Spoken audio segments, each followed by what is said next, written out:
Assalamualaikum warahmatullahi wabarakatuh. Halo teman-teman semua.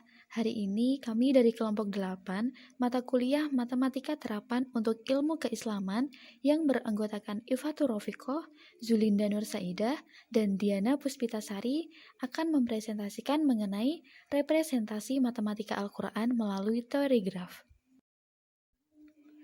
Pendahuluan. Al-Quran merupakan mukjizat yang diturunkan Allah Subhanahu wa Ta'ala kepada Nabi Muhammad SAW melalui malaikat Jibril sebagai kitab suci umat Islam yang mengandung petunjuk dan bimbingan untuk selalu berada pada jalan yang benar. Di dalam Al-Quran, Allah Subhanahu wa Ta'ala menyajikan begitu banyak isyarat, salah satunya yang berkaitan dengan hitungan atau matematika. Perhitungan atau matematika ini dapat memberikan kontribusi dan inspirasi yang cukup besar dalam kemajuan di berbagai bidang. Pengetahuan mengenai matematika yang akhirnya menjadi salah satu kekuatan utama pembentukan konsepsi tentang alam suatu hakikat dan tujuan manusia dalam kehidupannya, seperti yang telah dikemukakan oleh Maurice Klein dalam Lisnawati Simanjuntak tahun 1993 halaman 64. Dinyatakan bahwa jatuh bangunnya negara dewasa ini tergantung dari kemajuan di bidang matematika. Bagi seorang muslim, dalam melakukan interpretasi terhadap Al-Quran merupakan hal dalam memahami pesan yang Allah Subhanahu wa Ta'ala berikan sebagai petunjuk dalam berjalan di muka bumi ini. Posisi manusia dengan segala kehebatannya hanya dapat memaknainya pada taraf relatif saja, sementara derajat kesempurnaan hanyalah merupakan rahasia Allah Subhanahu wa Ta'ala. Struktur keilmuan inilah yang disebut dengan integratif interkonektif. Integrasi diartikan sebagai keterpaduan kebenaran wahyu atau firman Allah Subhanahu wa Ta'ala dengan bukti-bukti yang ditemukan di alam semesta. Sedangkan interkoneksi adalah keterkaitan satu pengetahuan dengan pengetahuan yang lain akibat adanya hubungan yang saling mempengaruhi. Sehingga, pada kajian ini, peneliti yang jurnalnya kami gunakan sebagai rujukan dalam presentasi ini mencoba merepresentasikan matematika Al-Quran melalui teori graf yang merupakan salah satu cabang dari matematika. Definisi dari istilah-istilah yang akan digunakan dalam perhitungan teori graf pada presentasi hari ini. Pertama, ada graf kosong, yaitu graf yang himpunan sisinya merupakan himpunan kosong. Selanjutnya ada graf berarah, atau kata lainnya digraf, yaitu graf yang terdiri dari sekumpulan simpul yang dihubungkan oleh tepi, di mana tepi memiliki arah yang terkait dengannya. Yang selanjutnya ada simpul terpencil, yakni simpul yang tidak mempunyai sisi yang bersisian dengannya, atau dapat juga dinyatakan simpul yang tidak satupun bertetangga dengan simpul lainnya. Prosedur penelitian. Ada beberapa langkah-langkah dalam merepresentasi matematika Al-Quran melalui teori graf. Langkah yang pertama adalah mendata nomor surat dan jumlah ayat yang ada dalam Al-Quran. Pada tabel tersebut, sudah disajikan seluruh surat dalam Al-Quran berikut dengan jumlah ayatnya. Langkah ini akan memudahkan kita untuk melakukan langkah penelitian pada prosedur yang selanjutnya.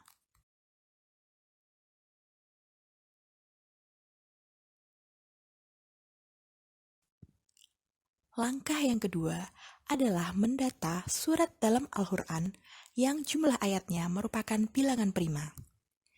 Terhitung dalam tabel tersebut ada 32 surat dalam Al-Quran yang jumlah ayatnya merupakan bilangan prima.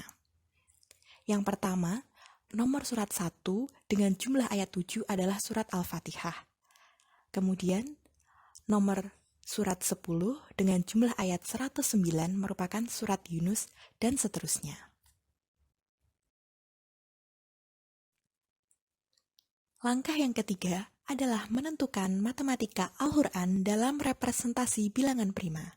Berdasarkan tabel sebelumnya yang merupakan tabel tentang surat Al-Quran yang jumlah ayatnya bilangan prima berjumlah 32, diklasifikasikan dalam dua jenis, yaitu surat ganjil dan surat genap.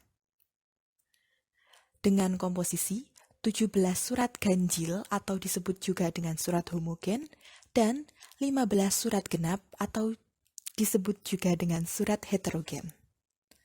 Surat homogen di sini maksudnya adalah surat dalam Al-Quran yang nomor suratnya genap dan jumlah ayatnya genap, maupun surat dalam Al-Quran yang nomor suratnya ganjil dan jumlah ayatnya ganjil. Contohnya adalah pada surat Al-Fatihah dengan nomor surat 1 yaitu bilangan ganjil dan jumlah ayatnya 7 dan juga merupakan bilangan ganjil. Kemudian ada surat heterogen. Surat heterogen di sini merupakan surat dalam Al-Quran yang nomor suratnya genap dan jumlah ayatnya ganjil, maupun surat yang nomor suratnya ganjil dan jumlah ayatnya genap. Contohnya pada surat Yunus, nomor suratnya adalah 10 yang merupakan bilangan genap, dan jumlah ayatnya adalah 109 yang merupakan bilangan ganjil, sehingga surat Yunus disebut juga dengan surat heterogen. Rahasia matematik tentang surat prima dalam Al-Quran. Yang pertama, gabungan jumlah nomor surat prima dan jumlah ayat dari surat prima secara keseluruhan merupakan kelipatan 17. Jika dibentukkan dalam angka, jumlah seluruh nomor surat yang merupakan surat prima adalah 2239. Kemudian, jumlah seluruh ayat yang merupakan surat prima adalah 1076. Apabila dijumlahkan adalah 3315. Bilangan ini merupakan kelipatan 17, di mana kita tahu 17 merupakan angka yang baik dalam Islam.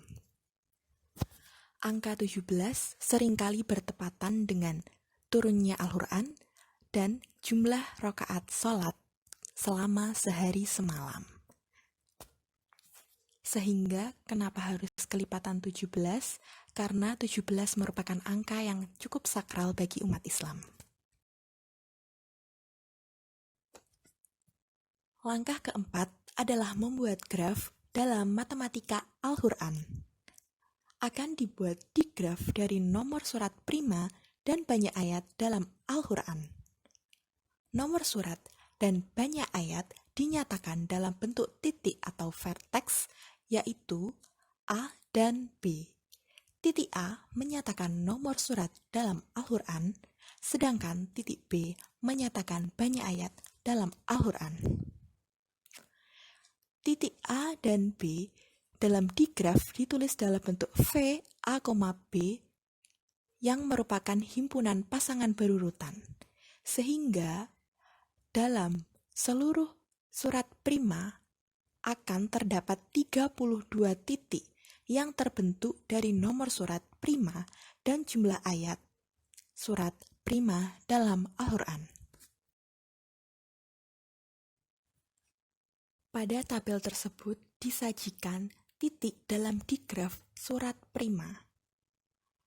Yang pertama, nomor 1, titiknya adalah himpunan pasangan dari 1 dan 7, yang artinya nomor surat 1 dan jumlah ayatnya 7. Yang kedua, nomor 2 merupakan himpunan pasangan dari titik 10 dan 109, di mana 10 adalah nomor surat, 109 adalah banyak ayat, dan seterusnya sampai surat prima yang ke-32. Langkah yang kelima adalah membuat digraf dari surat prima. Aturannya, titik A, B yang merupakan himpunan pasangan berurutan akan adjacent to atau bertetangga dengan titik C, D yang juga merupakan himpunan pasangan berurutan jika dan hanya jika B sama dengan C. Untuk bobot pada tiap sisi digraf adalah B sama dengan C. Kemudian, maksud dari bertetangga atau adjacent adalah dua buah simpul pada graf tak berarah yang dihubungkan langsung dengan sisi. Kemudian bobot yang ada pada aturan ini terhubung langsung dengan graf berbobot yang merupakan graf yang setiap sisinya diberi sebuah bobot pada tiap sisi. Sehingga pada aturan tersebut merupakan graf berbobot yang tiap sisinya memiliki bobot dan saling bertetangga.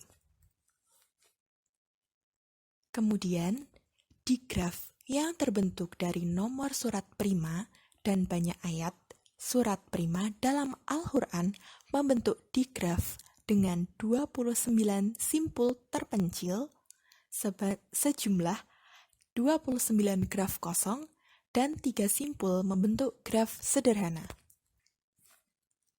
Simpul terpencil merupakan simpul yang tidak mempunyai sisi yang bersisian dengannya. Dengan kata lain, simpul yang tidak ada satupun bertetangga dengan simpul lainnya. Pada gambar tersebut merupakan contoh graf sederhana di mana titik A merupakan titik 60,13. Kemudian kita akan menentukan titik C dan D dengan kembali lagi kepada aturan jika dan hanya jika B adalah sama dengan C. Jika titik A adalah 60 dan titik B adalah 13, maka dengan aturan tersebut kita bisa menyimpulkan bahwa titik C merupakan sama dengan titik B yaitu 13. Untuk mengetahui titik D, kita akan mencari himpunan pasangan berurutan dari nomor surat 13. Pada tabel sudah disediakan himpunan pasangan berurutan dari nomor surat 13 adalah ayat 43, sehingga D merupakan ayat dalam surat Al-Quran yang berjumlah 43. Untuk menentukan simpul selanjutnya, kita akan mencari titik E, F yang merupakan tetangga dari titik C, D. Jika titik C adalah 13, titik D merupakan 43, kembali lagi dengan aturan, berarti titik D sama dengan titik E. Sehingga kita bisa menyimpulkan bahwa titik E adalah nomor surat 43. Untuk mencari titik F, kita akan melihat himpunan pasangan berurutan dari nomor surat dan ayat. Nomor surat 43 berpasangan dengan jumlah ayat dalam Al-Quran 89, sehingga titik E, F adalah himpunan pasangan berurutan dari nomor surat 43 dan ayat 89.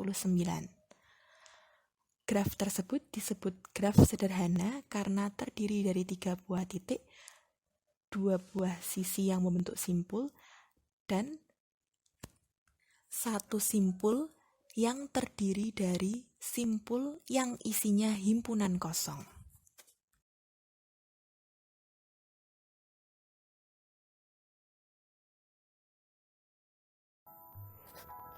Makna graf.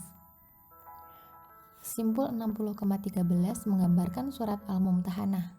Al-Mumtahanah berasal dari kata famtahinuhun yang artinya maka ujilah mereka. Dikorelasikan dengan simpul 13,43 yakni surat Ar-Ra'du yang artinya guruh atau petir. Nah, korelasi dari kedua simpul tersebut adalah adanya hukum sebab akibat di mana Allah Maha Adil dalam setiap hukuman dan merupakan akibat keingkaran terhadap hukum Allah. Nah, lalu dihubungkan lagi dengan simpul 43,89 yakni surat Az-Zukhruf yang artinya perhiasan. Dalam hal ini, harta tidak menjadikan ukuran tinggi rendahnya status seseorang, namun hanya bersifat duniawi saja.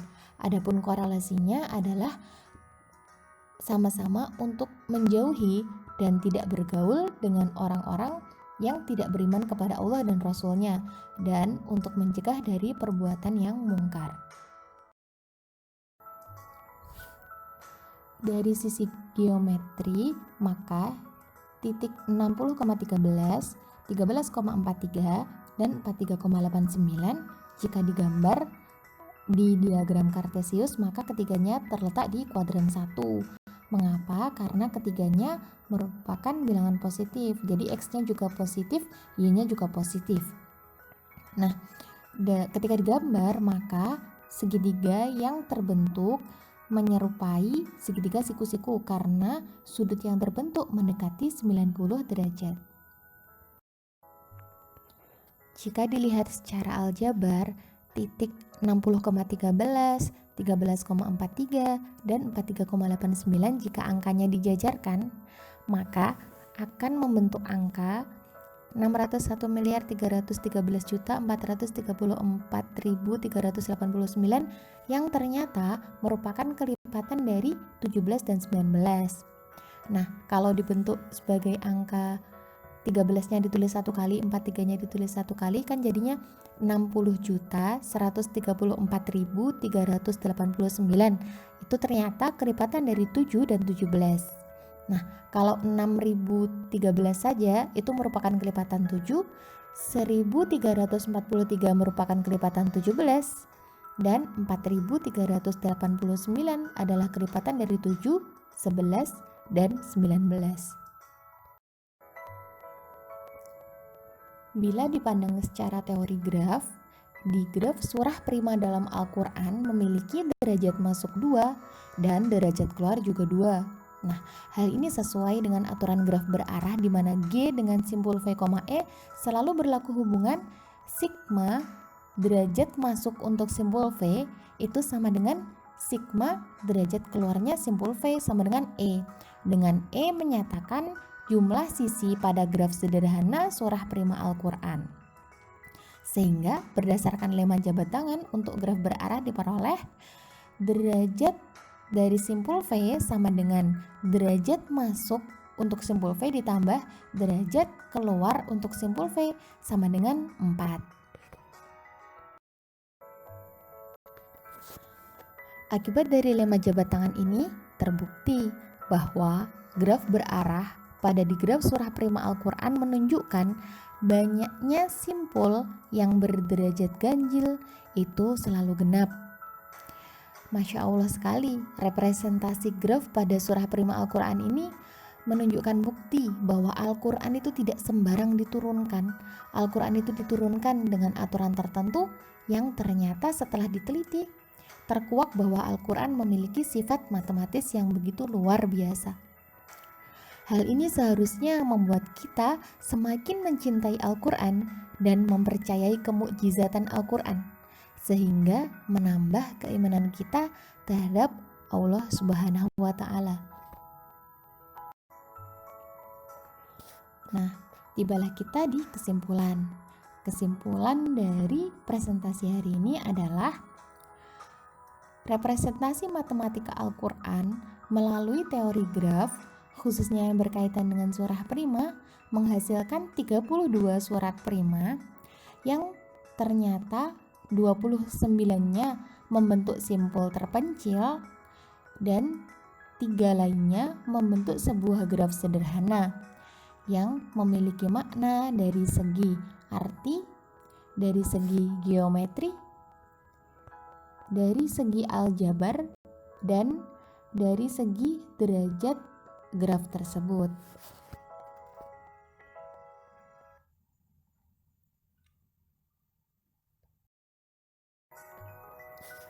Slide ini lanjutan slide tadi ya, jadi sama slide ini membahas tentang teori graf jika dipandang secara aljabar dan dipandang secara teori graf. Telah sampailah kita di penghujung presentasi. Terima kasih atas semua perhatian dan waktu yang telah dicurahkan. Kami sebagai pemateri mohon maaf apabila masih ada banyak sekali kesalahan. Jika ada yang ditanyakan silahkan. Sekian. Wassalamualaikum warahmatullahi wabarakatuh.